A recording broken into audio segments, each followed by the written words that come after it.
Սահմանային իրադրությունը ես գնահատում եմ հարաբերական կայուն, այո, կարակոսներ հնչել են, հնչում են, բայց դրանք նպատակային չեն, թիրախային չեն,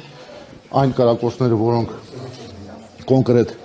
թիրախավորում են, դրա մասով մեր պաշտոնական լրահոսը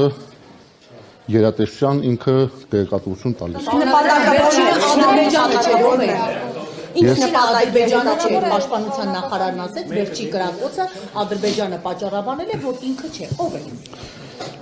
Միանշանակ ադրբեջանական կողմը կպատճառաբանի, որ ինքը չէ, բայց իրականում իրենք են, այո։ Իսկ նպատակները, որ տալիս եք նպատակներ, առաջին կարակող կողմը ավելի լավ կիմանա իր նպատակները։ Իսկ մեր անում եք, պարոն Ասելյան։ Թող կավարտեմ։ Իսկ մեր գնահատականով նպատակները միանշանակ, եթե հակառակ կողմից կարակոսներ են արձակում, դրանք եւ մեր զինծառայողների վրա հոգեբանական ճնշում գործադրելու,